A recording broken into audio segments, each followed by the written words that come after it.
Salut la grande famille, c'est encore moi Rossi Bejo. Si tu es nouveau, tu es nouvelle sur ma vidéo, faut t'abonner sur ma chaîne YouTube, ma page à Facebook et Instagram. N'oubliez pas de partager mes vidéos et aussi liker. Bref, la famille, voici encore une autre histoire. Surtout, j'aimerais interpeller nos soeurs, nos jeunes soeurs, nos jeunes mamans, nos jeunes cousines. Écoutez ce message-là. Vous qui refusez d'écouter vos parents, quand vous sortez avec des hommes là ou des jeunes là, quand vous venez dire à vos parents que oui, papa ou maman, je sors à telle personne, quand vos parents vous disent non que ce monsieur ou ce jeune homme là, nous on n'aime pas sa tête là, réfléchissez un peu. Même si votre amour me vous rend aveugle même là, réfléchissez un peu. Et de deux aussi, vous qui cachez les grossesses à vos parents, après, quand ils sont au courant, les gars se fâchent, vous trouvez que oui, c'est là que vous allez aussi chanter pour dire non que oui, vous aussi là, vos jeunesses là, vous avez fait ça.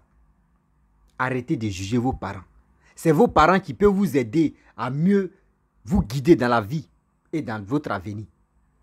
Ne dis pas que oui, mon père ou ma mère a vite fait enfant, voici ça, moi aussi je vais reproduire les mêmes choses. Non.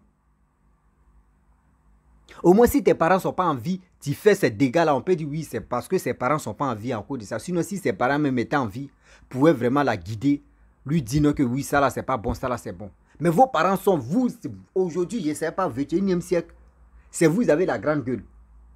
Voici un monsieur qui m'explique l'histoire de sa soeur. De sa soeur qui a quitté la cour familiale pour aller vivre ailleurs. Et elle a vu les retombées et elle a replié les bagages. Seigneur, ça fait trop rire. Voici une jeune fille qui est au quartier et qui faisait ses va-et-vient. La nuit où les parents sont en train de dormir, c'est elle qui va sortir. Où les parents sont là, elle est toujours accrochée à son téléphone. Les parents, vous qui donnez les téléphones facilement à vos enfants, s'il vous plaît, dosez ça un peu. Le téléphone, tu es là. Tu ne sais pas aujourd'hui, voyez vos enfants, quand ils finissent d'envoyer les messages, eux, ils suppriment tout. Les messages qui n'ont pas de sens là, eux, ils laissent ça. Quand tu vas venir vérifier le téléphone de ton enfant, tu vas dire, il n'y a rien. Or, il y a des choses que l'enfant a déjà supprimées. Voici une jeune fille, elle dort même sur son téléphone. Quand elle dort, quand on dit c'est son téléphone d'abord. Dans ça là, ses parents lui ont conseillé. Ses parents lui ont parlé. Je ne sais pas s'il y a tempa ou soit s'il y a, je ne sais pas, ils ont mis cadenas ou soit ils ont mis fer dans sa tête. Quand ses parents lui parlent, elle ne comprend pas. Quand ses parents lui disent qu'il faut faire ça, elle, ce n'est pas son problème. On ne comprend rien. Elle fait ceci, elle fait cela, elle fait ceci, elle fait cela. Jusqu'à elle aller ramasser grossesse. Elle allait ramasser grossesse. Grossesse qu'elle allait ramasser, voici, on va parler de vraies conséquences. La jeune fille, sa tête en l'air. Sa tête en l'air, elle fait ceci, elle fait cela, elle fait comme ça. Elle fait, quand ses parents lui parlent, c'est elle qui va... Quand ses parents lui disent un mot, c'est elle qui va dire 10 mots. Elle est devenue arrogante, impolie. Donc ses parents lui parlent, elle n'aime pas écouter. C'est elle qui va aussi contredire ses parents. Et dans ça, elle a décidé de quitter la maison. Et elle allait se chercher ailleurs pour louer une maison là-bas. Remarquez très bien, il y a des gens pour déménager qui ne font pas des sacrifices. Quand on dit sacrifice, les gars pensent que c'est des trucs. Quand on dit sacrifice, c'est pour couler sang humain ou soit pour faire ceci, pour faire cela. Non. Même dans la Bible, on dit, dans la Bible, il y a le mot sacrifice dedans. Même Coran aussi, il y a le mot sacrifice dedans. Ce n'est pas uniquement aller tuer quelqu'un ou aller faire du mal à quelqu'un, ou soit aller tuer poulet, aller faire ceci qu'on appelle sacrifice. Non. Il y a des choses. Même quand on dit, va voir les enfants, tu vas leur donner quelque chose. Ça, on appelle ça sacrifice aussi. Tu offres, offrande, tout ça là. La fille, elle a décidé de quitter la maison. Elle allait prendre une petite maison où elle était calée, où elle était installée. Dans ça, elle était là. Elle faisait ses va-et-vient, gagnait un peu d'argent, un peu, parce qu'elle faisait petit truc, commerce. Elle vendait APF, c'est qu'on appelle APF en Côte d'Ivoire. Voilà, APF, elle vendait ses petits poissons la nuit. La journée, elle s'est reposée, elle fait ses trucs. Quand elle a pris la maison, c'est là que ses problèmes vont commencer. À la grossesse là. Elle tombait toujours malade. Elle tombait tout le temps malade. Elle tombait tout le temps malade. À chaque fois, parce qu'aujourd'hui, de nos jours, regardez au 21e siècle, il y a des enfants là. Quand les parents les parlent un peu seulement là, c'est fini. Eux quittent la maison. Hein, il va être indépendant. Il va être indépendant. Il va être indépendante. Il va être indépendant. Tu n'es pas comme mu d'esprit. Tes parents t'ont pas quoi appris à faire des bonnes choses. C'est toi qui tapes ta poitrine pour quitter la famille. La fille a commencé à tomber malade. Et dans ça, protège des maisons venait rendre visite à la fille, la jeune fille à question. Il payait les médicaments de la jeune fille, etc. etc. La jeune fille dit, hé Seigneur, il y a les bailleurs même qui sont même généreux jusqu'à quand ils sont gentils dans ce monde ici. Moi, il vient louer ta maison, je suis là pendant au moins 2 mois. Je tombe malade, c'est toi qui t'occupes de moi. Et elle a commencé à expliquer le problème qui s'est passé dans sa famille et pourquoi elle a quitté la maison. Elle a commencé à parler de ça à son bailleur. Son bailleur dit, il n'y a pas de problème. Que vraiment, moi, tu me plais. Je n'ai pas dit tu me plais en tant que je suis fan de toi, mais ta manière de te comporter, ta manière de faire des choses dans la cour, vraiment, j'aime ton affaire, mais pas pour dire une relation. La fille dit, mais c'est quoi ça? Un monsieur comme ça, gentil, qui dit, lui, c'est pas une relation, parce que moi, je lui plais. Donc, c'était un truc comme ça, c'était un coup communal. Donc, c'était un truc comme ça. Jusqu'à la fille est tombée malade, on partait à l'hôpital, 0. On fait ici 0, on vient ici 0, elle se pose des questions.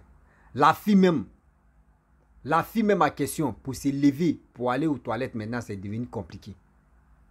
C'est devenu compliqué, il y a une grossesse là. Et elle a pris ses 2 mains de courage et courageuse. Elle a appelé sa maman. Elle dit, ah maman, vraiment je suis gravement malade.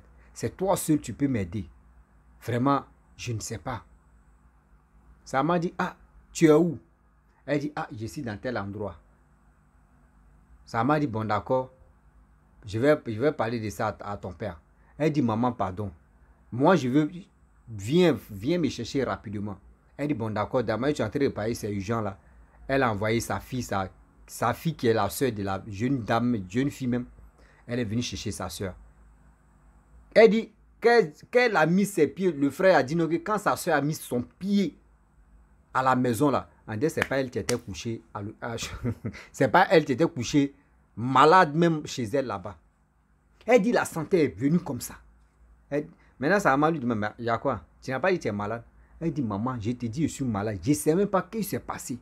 Je mets les pieds dans la maison ici, je suis guéri. Je ne sais pas pourquoi. Ça m'a dit, ah bon? Elle dit oui. Je dis, ok, si c'est ça tu as dit, il n'y a pas de problème. On va aller à l'église voir mon pasteur. On va prier, qu'est-ce qui se passe au juste? Et sa mère, elle ou sa soeur, elles sont allées à l'église. Et le prophète a dit, ah franchement, ta fille a échappé à la mort. Sa maman lui dit, mais pourquoi elle a échappé à la mort? Elle dit, le monsieur, le bailleur, qui lui donnait tout, même à l'hôpital, tout ça là, le bailleur est à quelque part, dans tel set, et il voulait sacrifier ta fille. Parce qu'il cherchait une jeune fille qui est enceinte. Or, la fille, toi, ta fille lui a dit, a tout expliqué comment, pourquoi elle a quitté la couple familiale, tout ça. Donc, il connaissait le secret même de ta fille. Donc, dans ça, il voulait sacrifier ta fille comme ça, à petit feu. Et c'est là la jeune fille a compris, elle dit, ah bon? D'ailleurs, même un bagage, même là, je ne prends plus mes bagages, ça n'a qu'à rester là-bas. Moi-même, il y a un truc qui m'est arrivé quand j'étais en Côte d'Ivoire. La fille, même à question, j'ai sauté avec une fille. Elle s'appelait Sephora. Je ne peux pas dire dans quel endroit, mais par ici, il dit l'endroit, mes amis vont vite la reconnaître. Elle s'appelait Sephora. Par eux, on ne sait jamais. Je ne sais pas si c'est la même Sephora aussi. Donc, la fille, c'est elle-même. Seigneur, moi aussi. La fille, même à question, moi, j'ai faisais mes activités, c'est elle-même. Elle dit, moi, je lui ai plu. Donc, on a commencé à causer tout ça là. Et l'amour s'est installé. relation à faire comme ça, on s'est installé. Et la fille en question, quand moi j'invite la fille, moi-même, il y a quelque chose qui m'est arrivé. Quand j'invite la fille chez moi, en Côte d'Ivoire, moi je dormais là, chez moi à la maison. Quand moi j'invite la fille, il dit, ah, elle est dans haute commune, moi je suis à Bobo. Elle est là, jamais, moi je suis à Bobo.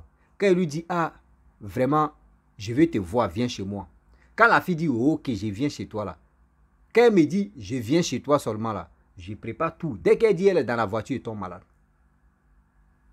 Quand elle me dit, elle est dans la voiture, bébé, je suis dans la voiture, je tombe malade. Ah! Malade, jusqu'à... Moi, il m'a à la pharmacie même. Il m'a payé les médicaments. Il vient boire. Dès que la fille arrive à la maison, oui, je suis encore malade. Dans ma maladie là, on a déjà tracé des plans. Vous connaissez, on va passer à la casserole. On finit de passer à la casserole, on finit de manger tout ça. Dès que je mets la fille là dans la voiture, boum. Dès que la voiture démarre, va-moi. La fille en route chez elle là. Dès que elle est en route pour aller chez elle, la maladie s'arrête en même temps. Moi-même, ça m'est arrivé. Moi-même, ça m'est arrivé. J'ai essayé ça une fois et dit, bon, d'accord, il n'y a pas de problème, soit ça peut arriver. Deuxième, ça s'est répété encore. Troisième, ça s'est répété. Quatrième, c'est là maintenant, il me suis posé les questions. Il dit, mais qu'est-ce qui se passe? La fille là, quand moi je l'appelle, elle vient, il dit, dès qu'elle est en route seulement, elle me dit, je suis en route là. Moi, je tombe malade. Mais qu'est-ce qui se passe au juste dans ma vie? Ou soit son âme est pour moi là, ça ne colle pas ensemble. Ou il y a qu'est-ce qui se passe au juste? Aïe, la fille, la cinquième fois ou quatrième fois, elle est venue. Elle-même s'est assise. Il dit, attends. Quand toi, tu dis non que tu es en route là, moi, je tombe malade, je ne sais pas pourquoi. Il faut m'expliquer. Parce qu'il ne peut pas cacher ça. Elle me dit, aïe, toi-même, tu étais malade, non? Il dit, moi, je t'ai dit, je ne suis pas malade. Elle dit, mais elle aussi, elle ne sait pas. Il dit, non, ça, c'est pas clair. Comment toi, on t'invite? Tu dis, tu es en route, et puis moi, je tombe malade. Qu'est-ce qui se passe au juste? Ce jour-là, quatrième jour-là, non, on n'a pas pompé, hein, mais il dit, moi, je ne fais pas. Parce que moi, je suis malade. Que ça fait 3 fois, et quatrième fois, tu es là, moi, je ne comprends pas. Pourquoi ça arrive? Elle dit, elle aussi, elle ne comprend pas. Moi, je l'accompagne, on a fini de manger, moi, je l'ai accompagnée. Quand elle est partie là, la santé est revenue. Dans le quartier, il a demandé à un vieux père. Il a dit, ah, vieux père, quelque chose m'arrive, je ne sais pas. Voici l'histoire, voici ça, voici ça, voici ça. Il dit, mon petit, moi, je vais te dire quelque chose. La fille, il faut l'abandonner en même temps dans ta tête. Il faut supprimer la fille même dans ta tête. La fille là, quand ça t'arrive comme ça, c'est que c'est ton bonheur, elle est en train d'utiliser. Puis maintenant, elle veut te donner quelque chose où toi-même tu ne vas pas te retrouver. Il dit quoi? Il dit, mon petit, ce qui te dit là, retiens ça. La fille est en train de, elle veut utiliser ton bonheur. Elle veut te donner quelque chose où toi-même tu ne vas même pas te retrouver. Que arrête ça. C'est-à-dire toi-même, ton âme même te signale pour dire non que celle-là, elle n'est pas claire. Celle-là, c'est ça, c'est tel pion même, elle est vampire même, tu es là. Moi, dans mon cas, la fille est jolie. Tellement que, Abidjan là, tellement on aime les jolies filles là. On aime tellement qu'on aime les jolies filles jusqu'à souvent, on nous dit la vérité mais on ne croit pas. Il dit, ah, vieux père, toi aussi. Ah, comment elle va faire ça là? Il dit, hey, mon petit, ce qui était dit là, faut faire exprès, non? Faut dire non, bébé, je viens encore. Tu vas voir ce qui s'est se passer. Cinquième fois, il est testé. Le vieux père était là. Il dit, le vieux père, tu regardes. Hein? Il dit, ah. Il dit, tu vois, non? Il est en bonne santé, non? Il dit, tu vois mon corps, non? C'est glacé. Il dit, oui. J'ai appelé la fille, elle dit, ok, je viens, je suis en route. Il dit, vieux père, il faut m'attraper. Il touche mon corps. On dirait quelqu'un qui a parcouru au moins sous le soleil pendant combien de temps? Au moins plus de 2 heures, je suis là à marcher des marches. Sous soleil là. Mon corps, il dit, mon corps même me dirait par lui-même. Il dit, mon petit, il faut dire à la fille en cas de se retourner. Je l'appelle, il dit, ah, il y a eu un truc urgent, je me retourne. Et je m'en vais à quelque part, donc il faut te retourner. Elle dit, aïe, moi j'étais presque arrivé ici vers rond-point sans manquer là. Il dit, pardon, de grâce, tout est fermé à la maison ici. C'est pas de suite là, je vais rentrer. C'est le lendemain, je vais rentrer, donc il faut te retourner. La fille dit, bon d'accord, il n'y a pas de problème. Que si elle arrive là-bas, demain, là, moi de lui faire son dépôt, pas son transport, et moi il doit rembourser. Il dit, ok. Elle a dit, ok, je me retourne. La santé est revenue. Il dit, tu vois, il dit, mon petit, moi, je t'avais déjà parlé de ça aussi. Quand tu m'as dit ça, Tu as parlé, j'ai compris, non. Mais je t'ai dit, la fille, elle n'est pas simple. Depuis ce jour, il a supprimé le numéro de la fille. Là. Un jour, on allait dans le baptême. Né à nez, j'ai croisé la fille là même, quelqu'un. Elle me dit, Rossi, il y a longtemps, hein, toi-même là, tu gagnes rien, moi, tu m'appelles plus, ton numéro ne passe plus. Elle dit, moi-même, ils m'ont volé même, donc ça fait qu'il y a tout perdu. Donc moi aussi là, il y a changé de numéro, tout ça là. Elle dit, ah, à cause de ça, bon, donne-moi ton numéro. Il dit, non, toi, mais il faut me donner ton numéro. Je lui ai donné mon téléphone, elle a composé. Elle me dit, il faut me biper. Elle dit, il n'y a pas une fois, attends, quand il va arriver. Et puis j'ai mis mon nom. J'ai mis son nom devant elle. Elle dit, dès que j'arrive là, il fait transfert. Puis elle dit, ok. Dans le baptême là même, moi, mais il n'a pas fait 2 heures là-bas. Il a fui en même temps. Il dit, non, il ne peut pas quitter le baptême là. Donc c'est pour vous dire, il y a des femmes, il y a des hommes aussi, qu'il y a des gens là, quand tu es en train de côtoyer, même simple causerie seulement là, il y a des signes qui ne se trompent pas. Il y a des jeunes aussi qui n'écoutent pas les parents là. S'il vous plaît, écoutez vos parents. Quand vos parents vous disent donc que celui-là ou celle-là, on n'aime pas sa tête là, essayez de réfléchir. Parce que moi, je connais quelqu'un. Je connais dans ma famille, je connais quelqu'un. Ses parents lui ont parlé, il faut laisser la femme là, il faut laisser la femme là, il faut laisser la femme là. Aujourd'hui, c'est cette femme là qui lui a donné maladie. Et aujourd'hui, la personne même est KO. Maladie, la personne aujourd'hui, la personne, elle a donné maladie à son mari. Son mari est KO. C'est-à-dire son mari est mort. Regarde, la femme, elle était sorcière. C'est-à-dire ses parents lui ont dit, faut pas marier cette dame-là. Il ne faut pas marier cette dame-là. Tellement qu'il n'a pas écouté ses parents. Aujourd'hui, il est couché. Il est mort. Qui regrette? Qui paie? C'est parce que tu n'as pas écouté tes parents. Écoutons nos parents. Souvent là, on sait que oui, eux ils parlent. Mais quand ils parlent là, c'est pas fait non, que eux ils parlent dans le bien, eux ils parlent pas dans le bien. C'est pour nous prévenir, on dit prévenir, mais qui guérit. C'est pour cela quand tu n'as pas de parents, si c'était là, on dit au fêlé des mères ou des pères là, tu es foutu. Parce qu'il n'y a pas quelqu'un qui va te conseiller. Qui a ton temps même pour te conseiller? Mais c'est pour vous dire, tant que tes parents sont encore en vie, il est temps d'aller mettre ta tête là-bas. Ils vont brosser ça, ils vont te donner des idées de progression, ils vont te donner des bonnes idées et puis où tu vas progresser. La famille, si tu es nouveau, tu es nouvelle sur ma vidéo, il faut t'abonner sur ma chaîne YouTube, ma page Facebook, Instagram. N'oublie pas de partager mes vidéos et aussi liker. Je vous dis à très bientôt. Ciao, bisous.